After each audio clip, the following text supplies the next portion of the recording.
नमस्कार, मैं क्षितिज अरोड़ा और अनस्क्रिप्टेड विद ए में एक बार फिर से आप सभी का स्वागत है। मेरे साथ मेरे सहयोगी अनुराग मौजूद हैं। अनुराग नमस्कार।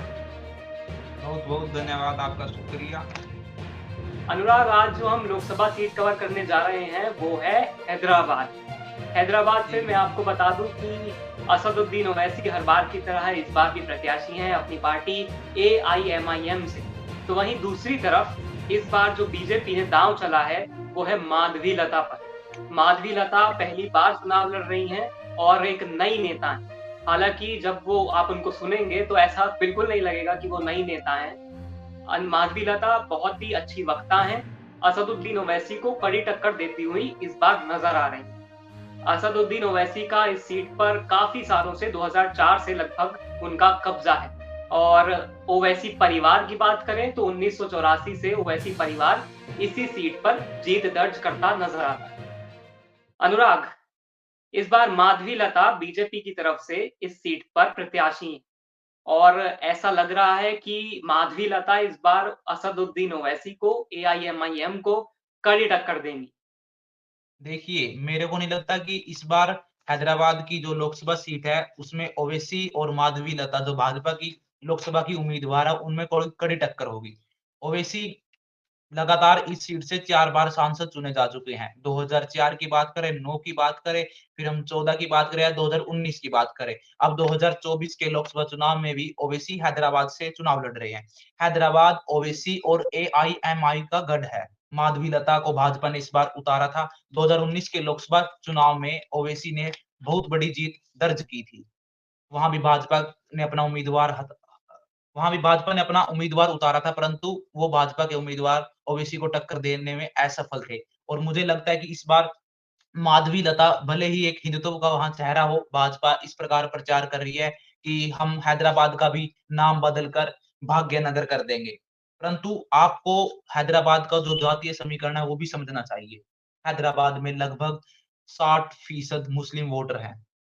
तो कहीं न जी, कहीं अनुराग। ओवैसी उनका वोट सीधा ओवैसी को जाएगा, इसमें कोई शक की बात नहीं है। और ओवैसी परिवार का दबदबा इस सीट पर 1984 से लगातार बरकरार है।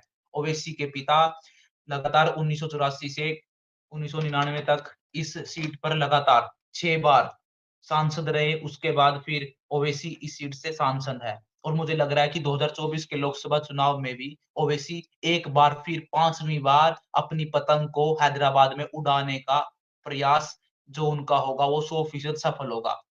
अनुराग, इस सीट पर इस बार ऐसा लग रहा है कि दोनों तरफ से जो कट्टर उम्मीदवार हैं, अपने-अपने धर्मों को लेकर, माधवी लता भी आपको एक तरफ दिखेंगी जो हिंदुओं की बातें करती हैं और दूसरी तरफ असदुद्दीन ओवैसी कहते हैं कि मैं मुस्लिमों की आवाज़ को रखता हूँ। मैं इस देश में जो मुस्लिमों के खिलाफ जो अन्याय होता आया है, उनके लिए उनकी आवाज़ हूँ। तो क्या आप देखते हैं कि यहाँ पर धार्मिक कट्टरता को लेकर ये चुनाव होने जा रहा है?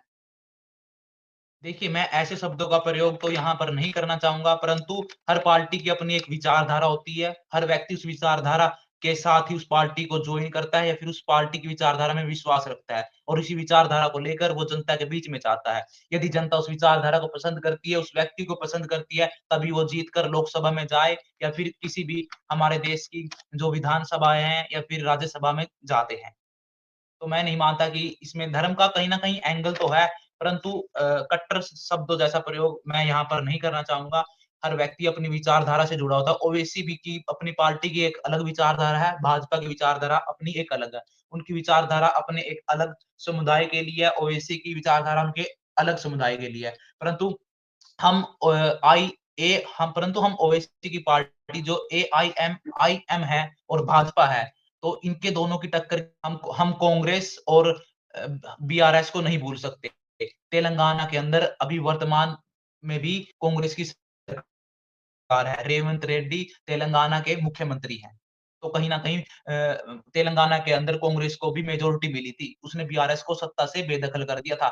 बीआरएस लगातार 2 बार सरकार बनाने में तेलंगाना के अंदर कामयाब हुई थी। 2014 के अंदर आंध्र प्रदेश से अलग कर तेलंगाना को राज्य बना दिया गया। 14 में बीआरएस की सरकार बनी वहाँ पर, फिर 14 के बाद जब चुनाव हुए 19 में भी उनकी सरकार बनी। बीआरएस की बात करें हम बीआरएस की जब भी चुनाव हुए तो के चंद्रशेखर राव की वहाँ पर सरकार बनी। परंतु तीसरी बार लग रहा था कि चंद्रशेखर राव, केसीआर वहाँ पर अपनी हैट्रिक लगाने में मुख्यमंत्री की कामयाब कामयाब होंगे, परंतु वो इसमें सफल नहीं हो पाए और तेलंगाना के जो वर्तमान में कांग्रेस के मुख्यमंत्री हैं, रेवंत रेड्डी ने, उन्होंने केसीआर का चुनावी रथ रोक दिया।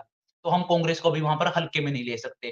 कांग्रेस और बीआरएस भी एक अहम फैक्टर है, परंतु जो सीधी टक्कर देखने को मिलती है वो ओवैसी और भाजपा के बीच में है। मेरा मानना है कि ओवैसी कहीं न कहीं माधवी-लता के आने से उनका मुकाबला कड़ा तो होगा, इस बार उनकी जीत का मार्जिन कहीं न कहीं कम हो सकता है, मेरा ये मानना है।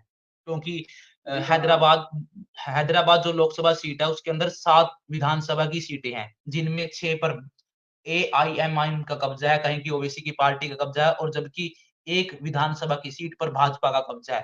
हैदराबाद के अंदर कहें या फिर तेलंगाना के अंदर कहें हम, भाजपा के फायर ब्रांड नेता, बहुचर्चित नेता टी राजा भी हैदराबाद की जी। मात्र एक सीट पर, हैदराबाद लोकसभा के अंदर जो 7 विधानसभाएँ सीटें हैं, उनमें से एक पर टी राजा वर्तमान में विधायक हैं। जी, अनुराग। तो मैंने मुकाबला धार्मिक कड़ा कट्टरता होगा, की इसमें बात कोई दो इस राय नहीं है। जी, अनुराग। मैंने धार्मिक कट्टरता की बात इसलिए कही क्योंकि कई बार ऐसे मामले देखने को सामने आए जब चुनावी प्रचार के दौरान माधवी लता ने एक सांकेतिक तरीके से मस्जिद की तरफ देखकर तीर चलाया। तो असदुद्दीन ओवैसी ने उसे पकड़ लिया और ट्विटर पर भी वो काफ़ी वायरल रहा। तो इसको लेकर मैंने कहा कि ये धार्मिक कट्टरता को लेकर क्या ये चुनाव है? देखिए, हमारे देश का चुनाव आयोग कहता है कि धर्म जाति के नाम पर कोई भी नेता वोट नहीं माँगता, नहीं माँग सकता, परंतु हम देखने को मिलता है धर्म जाति के नाम पर ही भारत में चुनाव कागज़ी पन्नों पर तो धर्मनिरपेक्षता का है, परंतु कहीं न कहीं रैलियों के माध्यम से या फिर जनसभाओं के माध्यम से प्रत्याशी कहें या फिर पार्टी के मुखिया कुछ ऐसी बात कर देते हैं, जिससे हमें ऐसे मुद्दों पर सोचने में हम विवश हो जाते हैं। तो कहीं न कहीं हम इसे नकार नहीं सकते, परंतु हमें इस प्रकार कहना उचित नहीं लग रहा ये। हर व्यक्ति अपनी एक विचारधारा, अपनी एक सोच को लेकर आगे बढ़ता है। ओवैसी भी मेरे को लग रहा है कि 13 मई को जब हैदराबाद की लोकसभा सीट पर चुनाव होगा, तो ओवैसी देखने वाली बात है। मेरा मानना है जहाँ तक मुझे लग रहा है कि ओवैसी इस बार अपनी पतंग को आसमान में उड़ाने में कामयाब रहेंगे और भाजपा की माधवी लता वो इस बार हार रही हैं।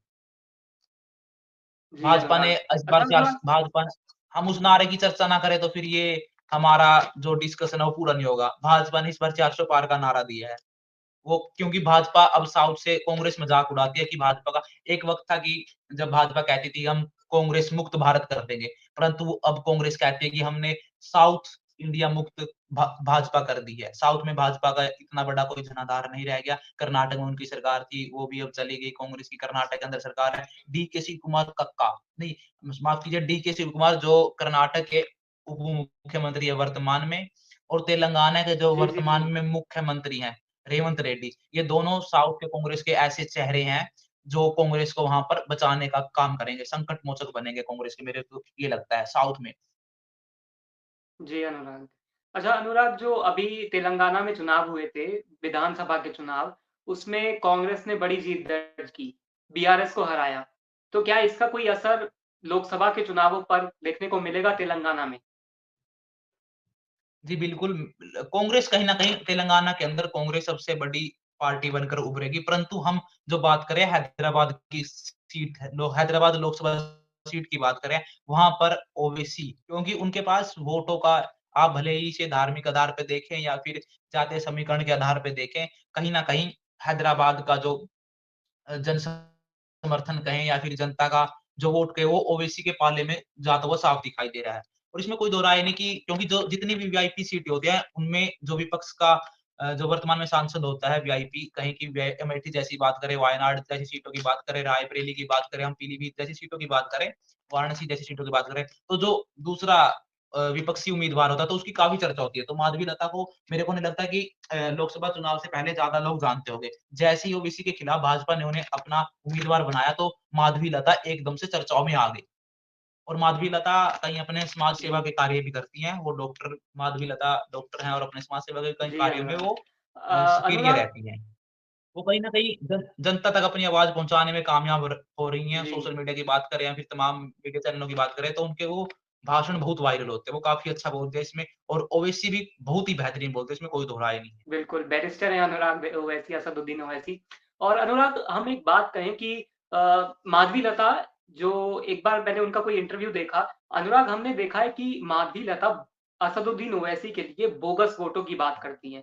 बोगस वोटों से उनका मतलब है कि जो फर्जी वोट हैं एक तरीके से। असदुद्दीन ओवैसी फर्जी वोटों की वजह से चुनाव जीतते आए हैं आज तक।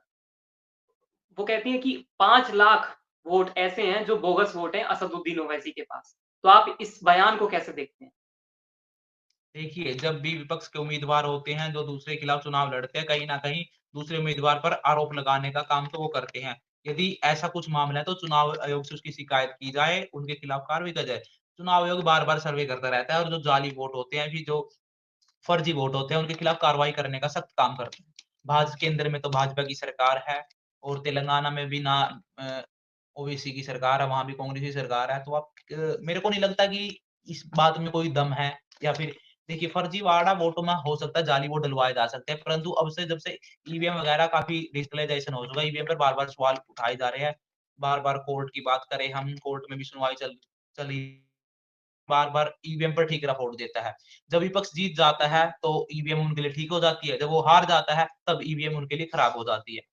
देखिए, ये तो कहने की बात होती है, मेरे को नहीं लगता कि कोई जाली वोट डालेगा। अगर कोई व्यक्ति जाली वोट डलवा रहा है, कैसे कर सकता है, तो उसके खिलाफ कार्रवाई होगी, आप शिकायत दीजिए, चुनाव आयोग उस पे एक्शन बिल्कुल, लेगा। आप कैसे कह सकते हैं कि बिल्कुल। फर्जी वोट डल रहे हैं? ये तो आरोप-प्रत्यारोप जी, का दौर हमेशा चलता है। यूपी के चुनाव में देखें कि ईवीएम पकड़ी जा रही है, यहाँ पर फर्जी वोट हुआ, हमारे वोटरों को वोट नहीं डालने दिया जा रहा है। आप शिकायत कीजिए चुनाव आयोग से, चुनाव आयोग उस पे कार्रवाई करेगा। हमारे देश का चुनाव बिल्कुल आयोग हाँ। निष्पक्ष है।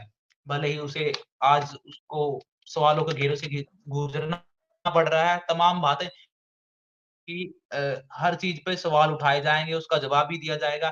परंतु कहीं न कहीं हमारे देश में जब लोकसभा के चुनाव हो रहे हैं, वो लोकतंत्र के पर्व है। उसे मर्यादा में रहकर अच्छे भाषणों के तौर पर जनता के बुनियादी मुद्दे उठाकर उसे जीतना चाहिए या फिर उसमें भाग लेना चाहिए।